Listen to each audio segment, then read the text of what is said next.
Alcohol has one single benefit. It helps you tolerate a life that isn't working.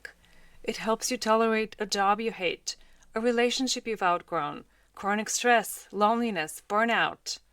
But alcohol doesn't solve those problems. It just makes them easier to live with. And that's exactly why so many people stay stuck for years. You're listening to How to Drink Less, and I'm your host, Adriana Clout. Whether your goal is to cut back, take a break, or quit drinking for good, this podcast will help you stop drinking on autopilot, learn how to manage cravings, and feel fully in control around alcohol. It's easier than you think. Let me teach you how. Hi everyone, I hope you're having a fantastic week. I'm having a very interesting week, I must say. A reel of mine went viral on Instagram. I have a very small following on there, and usually my videos only get a couple of hundred views, occasionally a couple of thousand if I'm lucky. But this reel is doing crazy numbers.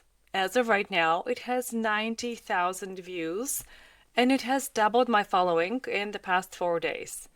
But more than the numbers, it's been really fascinating to see people's reactions to this video and to read the comments, because it has clearly touched a nerve. I will put a link to the reel in the show notes so you can watch it for yourself. But what I say in that video is that drinking is great if you want a mediocre life. And that's what I want to talk to you about today. Because I stand behind what I said. Alcohol keeps you tolerating mediocrity. Alcohol keeps you settling for a life much smaller and way less vibrant and happy than the life you really want and the life you deserve. Of course, there are other reasons people drink, and I've talked about many of them on the podcast. Some people drink for pain relief. Some people drink because they think that it helps them to fall asleep faster. Although, of course, alcohol actually ruins your sleep, but I will do a separate episode on alcohol and sleep at some point, I promise.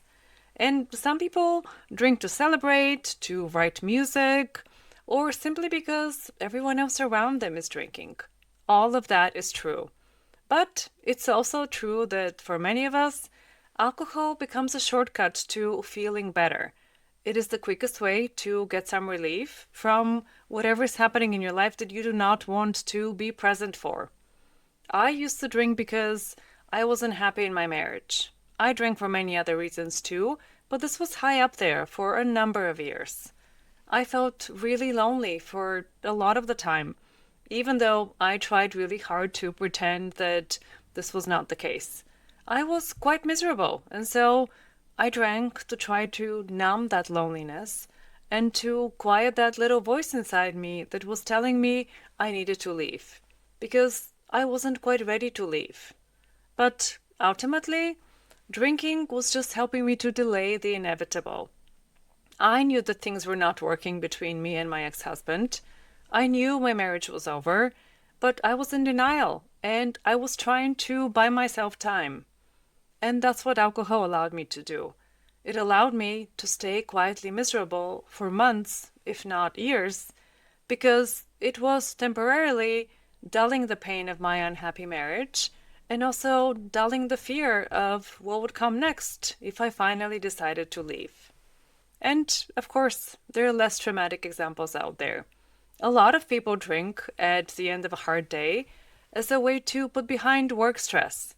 Some people drink because they have anxiety in social situations, and alcohol helps them to borrow a little bit of confidence for a time and to loosen up. Many of us say that we drink to relax. One of my clients, who is a writer, drinks to shut off negative thoughts she has. Her inner critic is really loud. And she often has thoughts along the lines of, I'm not good enough, I'm not doing enough, and so on. And so she drinks to shut down those thoughts.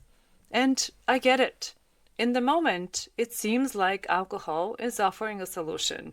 It does offer temporary relief because it sedates you. Alcohol suppresses the nervous system, which is why people mistake it for relaxation. But relaxation and sedation are not the same thing. Relaxation leaves you feeling restored and refreshed and better able to cope with life, whereas sedation Just douse your awareness and your senses for a while, and simply put, when you're sedated, you feel less and you care less about what is happening around you. But in the moment, alcohol feels good. That first 20 minutes after the first drink, when you get that huge hit of dopamine from alcohol, there's a sense of calmness that settles in. Just for that short time, you do feel better. You start to feel like maybe things are not that bad in your life, and maybe you will be okay. And at the very least, having a couple of drinks in you allows you to kick the can down the road and postpone dealing with whatever is on your mind. For those brief few minutes, it feels like alcohol gives you permission to put your life on hold. But what I want you to recognize is that alcohol does not fix anything. It's not solving any of your problems. Whatever was making you stressed or anxious doesn't go away after you've downed a bottle of Prosecco. Ask me how I know. My client's negative thoughts about herself don't go away when she drinks. In fact, they come back louder the next day because now, in addition to thinking that she's not a good enough writer, she is also ashamed about drinking too much. That little voice in her head now also criticizes her for not being strong enough to stay away from the vodka. Drinking didn't fix my marriage either. It really didn't help me to feel less lonely. It just made it possible for me to tolerate that loneliness for one more day. And for one more day, it allowed me to postpone making a decision about leaving. But of course, the issue is that it's not just one more day.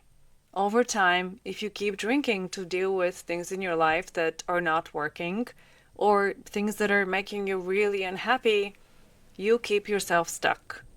If you drink because your job is too stressful, whiskey doesn't make your job any easier. It just makes it bearable for a little longer, or for a lot longer. If you, like me, drink because you're miserable in your relationship, alcohol doesn't restore love and connection. It doesn't magically make your partner more supportive or more emotionally available, nor does it miraculously reconcile your different approaches to parenting.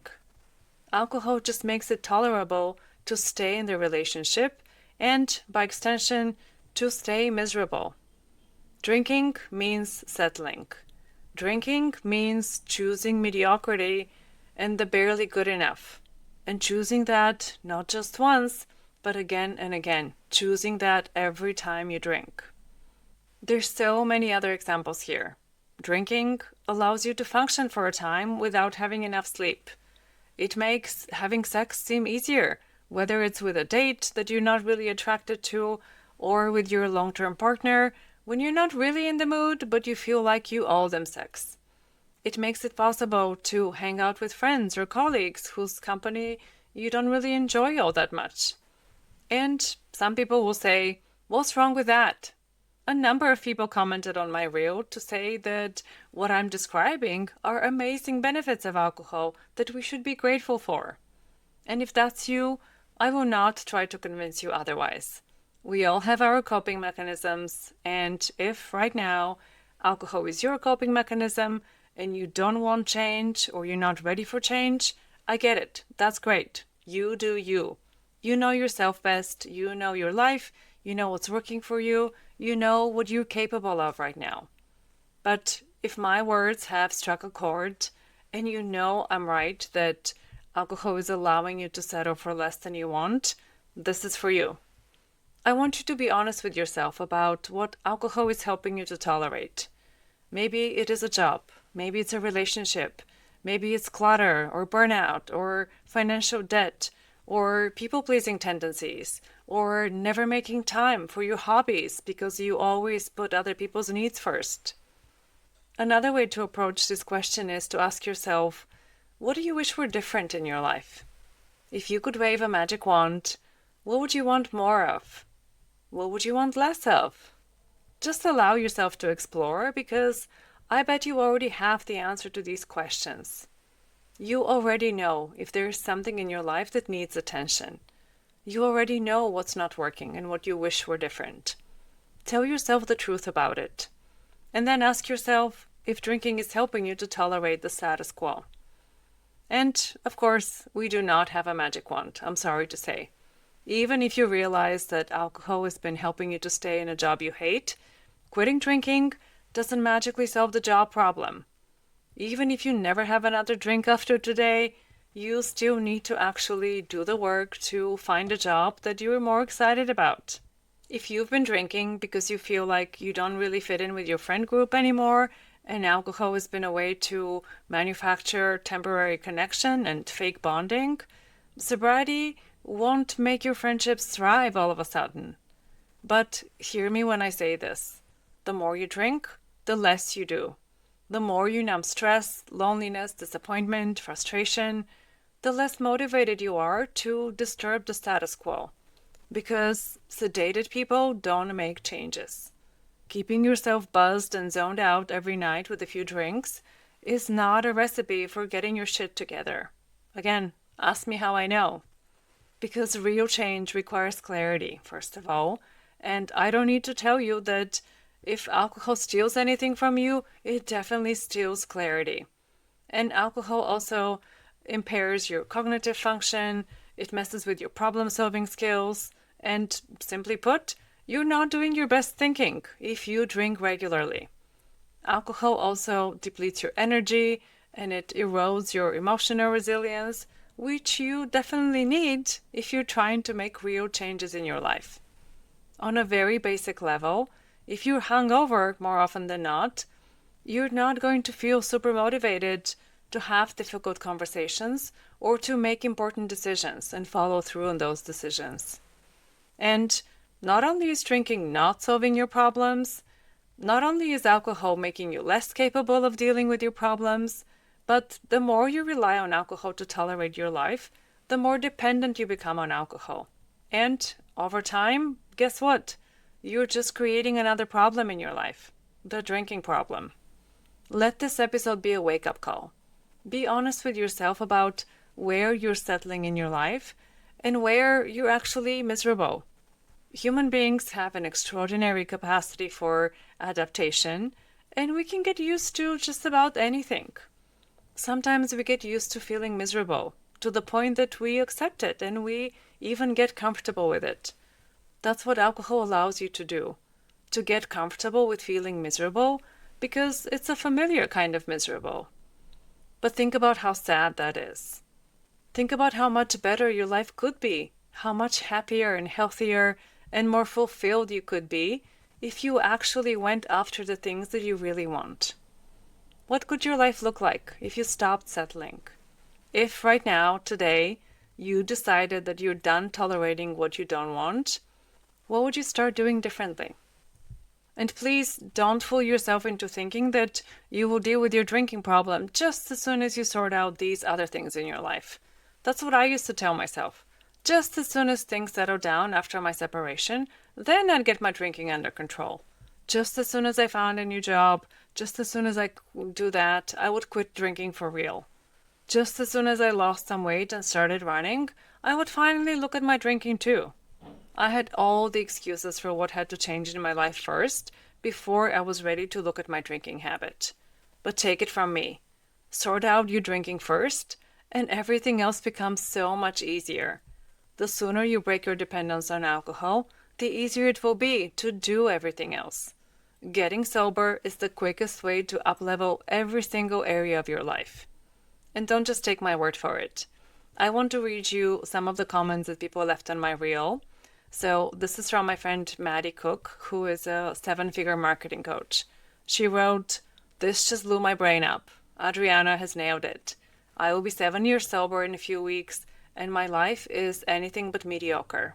And she also commented separately to say, "My life is unrecognizable from when I drank."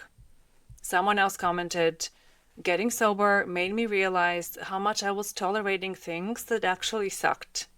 Another person said, "This is so true. I had problem with alcohol for years because I was just afraid to make a change in my life, even though I hated it so much. I finally did and have never been happier."